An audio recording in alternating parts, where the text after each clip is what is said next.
Hello, this is Pamela Fagan Hutchins, and you have found me on my videocast and podcast for Wine Women in Writing. And this is the show where I talk to other women writers about their authentic, complex female characters, and with any luck, the real life stories that they're based upon. I think to that end, we're going to have a really good show today. And if I look sleepy today, it's because, well, I should start by saying, you may or may not have heard, there's this evolutionary theory that men snore to scare away predators, because back in caveman days, that was how they scared predators off. I don't know if this is true or not, but I can attest that my husband kept me safe last night from tigers and bears. Oh, that makes perfect sense. I've never heard it, but makes absolute sense. Wow. It's crazy, right? So I'm super tired, but I'm excited to do the show. And I wanted to let you guys know before we start that if you want to help promote women in writing, that you've got an opportunity to do so by supporting the Patreon link for this show. It's bit.ly/www with Pamela, and that's Wine Women in Writing with Pamela, and that helps us fund the show so we can keep showcasing other exciting female writers. And while you're out on the internet, stop by my website, Pamela Fagan Hutchins. I don't know my own name this morning. I am tired, but I am not dead from predators. PamelaFaganHutchins.com. And out there, you'll not only find my Silver Falchion and USA Today best-selling romantic mysteries, but you'll find the old Wine Women in Writing shows. You can catch up on those. And you can see the upcoming shows so that you can read along and be ready for them. And even get the shows sent straight to your favorite RSS player, so an automatic feed. Super good.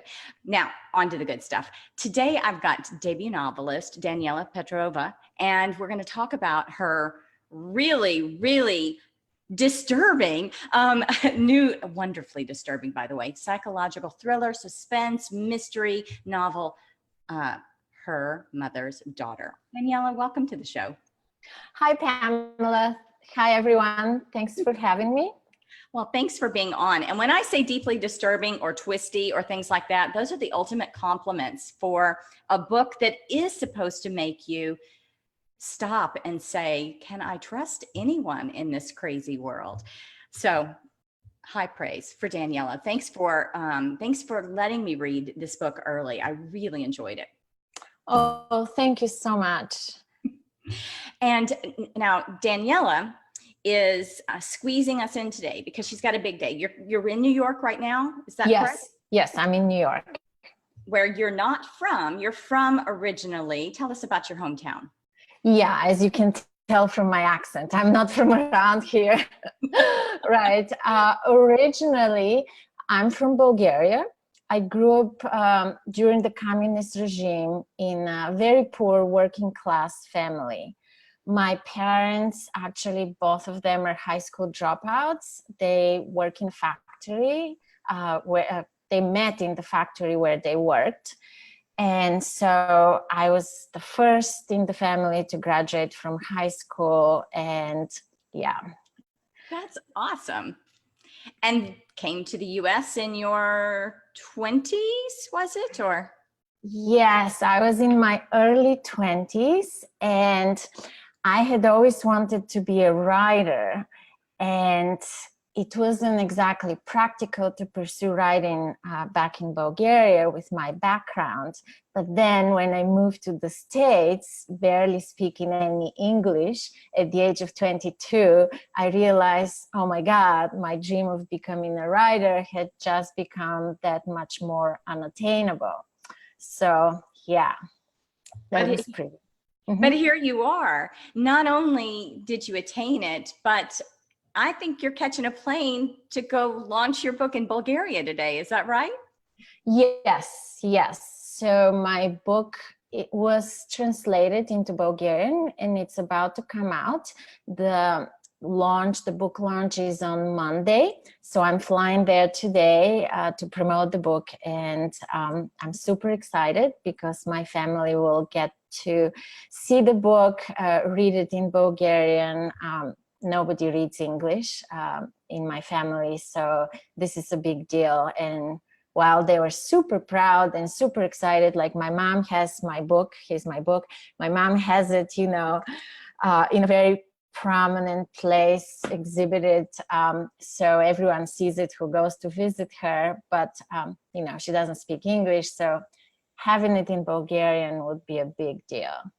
It is a big deal. And before we talk about the book itself, did you coming here not speaking English, learning English, and working your way to the point where your English was good enough to write this book, you wrote it in English, is that correct? Yes. I mean, it's been almost 25 years for me since I've been living in the States. So I would say within the first 6 weeks of landing here, I started, you know, to think in English. I didn't know anyone who spoke Bulgarian. I mean, I showed up here in the spring of 1995, not knowing anyone except for my new husband. And, you know, I spoke very little English. He spoke a little bit Bulgarian. He was from Bulgarian origin. And actually, that's how we met. We met in Sofia, where I was going to the university and he was there to visit his grandmother. So yeah, my English was terrible, and I took a lot of, you know, I took English classes as a second language at night. I went to the library and checked out books that I knew well. I'd read them in Bulgarian and I knew them well, and so I would reread them, knowing the story and hoping to learn some English. But yes, at this point, I can't imagine writing in any other language but English. And to be honest, when they asked me, the Bulgarian publisher, if I wanted to translate the book, I was like, no way, right? I mean, it's been so long, the languages evolve, right? And so I don't know, for example, how young people speak in Bulgaria anymore. I don't know the slang. And so, yeah, that would have been very difficult for me. Now, so we have talked around the book, but give the people that are listening that haven't read it yet a little bit of teaser about what Her Daughter's Mother is about. So yeah, it's a psychological suspense novel about a woman who has been trying to get pregnant for a long time. She and her partner have been trying for a baby for years. And finally, they have decided to do an egg donor cycle. They have put all of their money into, all of their savings into this last attempt to get pregnant. And a few days before the procedure, before the transfer of the embryo, her partner leaves. And the main character, Lana is her name, she decides to go ahead with the procedure because she thinks he can have a baby anytime he wants, but for me, this is my last chance. And so she goes ahead with it without telling him. And later on, when she gets pregnant, she ends up meeting the young woman who is her egg donor.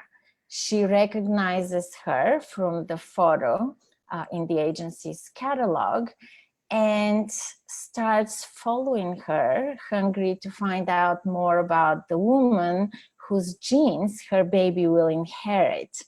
The two become fast friends. The young woman, the donor, doesn't know who Lana is. And a few weeks later, when the young woman disappears, Lana finds herself at the center of the investigation of her donor's disappearance. So as I read this book, and if that didn't get you, you guys just weren't listening. It's a super premise. And it's one so many people can relate to, the desperation of wanting to have a child and, you know, going after your last, what you think is your last chance. So here we've got Lana, who makes a questionable choice. I'm just going to go ahead and become pregnant by the man that's just left me without telling him, which exactly is the starting point. And then a second questionable choice. I see my egg donor. I'm going to befriend her and not tell her who I am. So there's all kinds of Lana is acting in very complex ways because of her desperation to have a child and then to meet this woman whose genes her child will carry. So it just from the very beginning, it kind of sets you on edge, like, whoa, did she really do that? So it was really a great opening. And the other thing I loved about this opening, you guys, Daniela has a very distinct voice in her writing. And so immediately I opened the book and I feel like I'm not reading a book written by anybody else. Whoever this author is, she is herself, which is so refreshing and so wonderful. So kudos to you. And then the other thing that I found really cool was a whole societal construct that I didn't know existed, which is these support groups for women that are going through fertility treatments. And I thought that was really cool. It gave us somebody for Lana to have a relationship with and talk to that kind of understood her perspective. So we weren't just all in her head. We had someone saying either you're crazy or you're not crazy. Right. I thought that was really, really a neat addition. So it was super cool. Thank you. Thank you. And now with respect to this book, so as I'm reading it, as I said, I'm immediately thinking, oh, Lana. But there was another thing that really drove her actions, and that was that she's Bulgarian, like someone Yes. we're talking to. Surprise.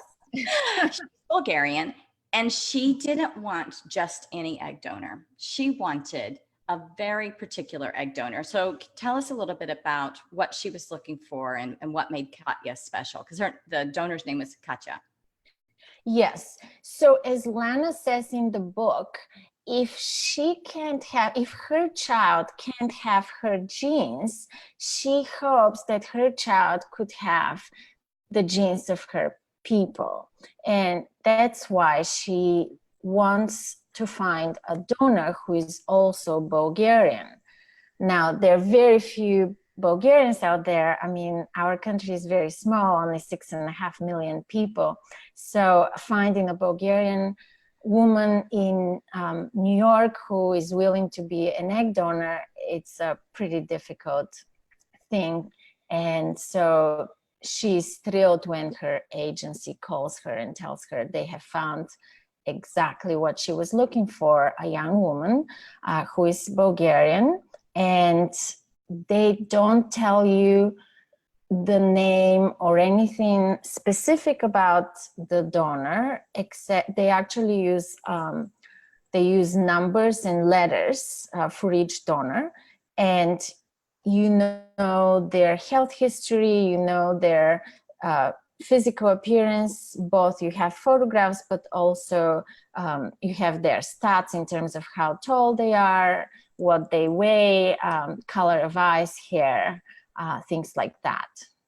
So she not only has limited funds, right. This is her one shot at embryo transfer, she's looking for the needle in the haystack as far as a donor and finds her donor.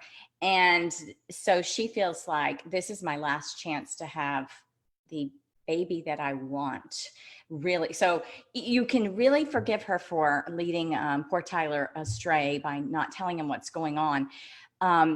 But then her fascination with Katya becomes a little more than a fascination. The two become best friends. Yes, they have this amazing connection that happens sometimes.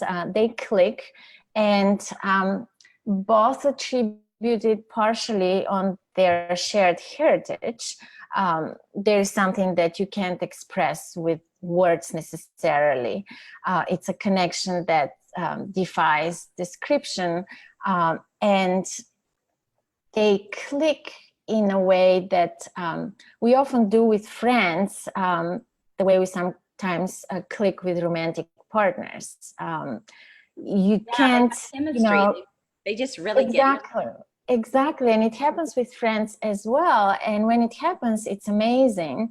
And so Lana and Katya have this amazing relationship, albeit very short, because Katya disappears mysteriously. And built upon this essential withholding of information. So what was then becomes really exciting about the book is that as you progress, it unfolds all these layers of who really knows who and who really knows what's done or what's motivating them. So it's normal everyday people who suddenly find themselves in circumstances where they maybe don't do what normal everyday people do anymore. It's really suspenseful. And that brings me to a question. Is this, you've said suspense, and did you set out when you had the idea for this book thinking, I'm going to write a psychological suspense book? Or was it that as you started writing, that's just what it became? How did the plot come upon you?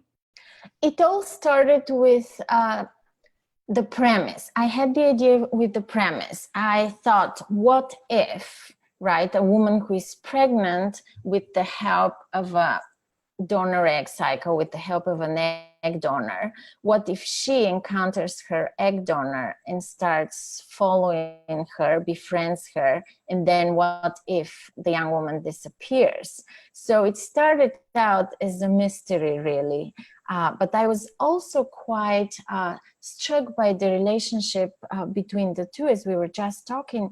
As a writer, I was wondering, oh my God, like these two women have an incredible connection. And so whether they know it or not, when they become friends, right? Lana knows that this is her egg donor, but that connection is the baby Lana's carrying. It's a thread that goes between the two and connects them, because it's the egg of it's Katya's egg, and it's growing in Lana's womb. And I thought this is a very unique connection. And as I was starting to write the book, it started out as with this premise. But while the mystery is the engine that drives the story, at its heart, this is a book about relationships between romantic partners, between friends, between mothers and daughters, therapists and their patients. So yeah, I found really interesting the triangle, the parental triangle between the mother, the father of the baby, and their donor. And that's why I started writing this story. And I have to be so careful not to give away spoilers, because there's so many really interesting and twisty and ultimately disturbing twists in the book as you go along. But we have to just leave you to read those, because we can really unravel the story in a way that would make it less enjoyable for you to read it, and you need to go read it. So with the relationship, that therapist-patient relationship, you've got some background to draw on there as well, not just your Bulgarian roots and your immigration to the US like Katya, but also your background in mental health. So tell us a little bit about that. Yes, so I studied mental health counseling, and I did some work as a therapist. I worked at the Center for Anorexia and Bulimia here in New York. And so, yes, I have some experience with patients, which I used. I guess it's very convenient as a writer to draw on personal experience. You have to do less research in the end. And it gives them authenticity too. You know, your therapist scenes were really, really convincing. And so when I went and read your bio after I read the book, I was really excited to see that was your background. Right. Yeah, thank you. So yeah, I did very little research. I mean, I drew on my personal experience with fertility treatments. My ex-husband and I had tried for a while and had tried IVF and egg donor cycle. So I knew all about that. And the two areas I had to do research in the end were basically, I spoke to a New York police detective, NYPD detective, and learned a lot about procedures and how things are done in similar situations to the situation I had. He was fantastic, very generous with his time, and answered all of my ridiculous questions, especially as the plot kept changing, and then I had new questions, a new crazy story. And then I had to do a little bit of research on what art curators do, because Lana is an art curator at the Metropolitan Museum of Art. And so that required a little bit of research, yes. Well, it all came together brilliantly. And so that leads to the next question of, now what's next? Are you working on a writing project now, or are you, tell us about what's coming up next? Yes, I'm working on my second novel. It's also psychological suspense, and I'm drawing on my experience as an immigrant here in New York.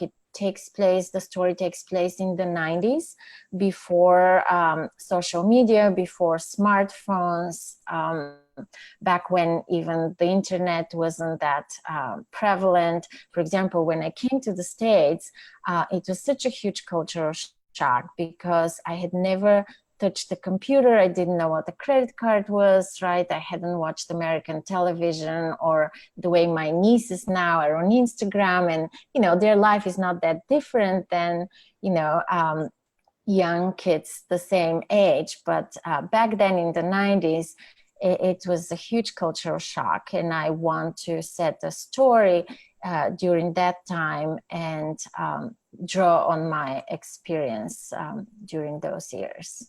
Awesome. I will look forward to that one as well then. And so we wish Daniela a safe flight and a wonderful family gathering and Bulgarian book release for her daughter's mother. Yeah. No. It's a difficult title, yes. Last week I had someone on for a book called The Favorite Daughter. Oh, and yes. I have been really confused for the last 2 weeks as I'm trying to practice saying the favorite daughter and her daughter's mother. But my God. They cannot be confused. Yours is psychological suspense. That one is straight up feel-good women's fiction. So okay. Not the same, except for the title. And for the rest of you out there, be sure this week you take the opportunity to go catch up and read Her Daughter's Mother before we move on to our next guest next week, which will be Sarah Rossett and Murder in Black Tie. So we're going to stick with the mystery theme. And if you are so inclined and you are a believer in promoting women in writing, then head on out to bit.ly/www with Pamela and help us keep this show going to promote female writers. This week, I want to particularly thank Catherine and Carla. Each week I call out 2 people that are supporting their show with their Patreon contributions. So thanks, you guys. You're awesome. And Daniela, so are you. Thanks for being on the show so much, and good luck to you. Thank you so much for having me. That was so much fun. Thanks, Pamela. It was fun. And for the rest of you guys, this has been a copyrighted and solely owned production of Authors on the Air Global Radio Network. Thank you so much, and see you next time. Bye.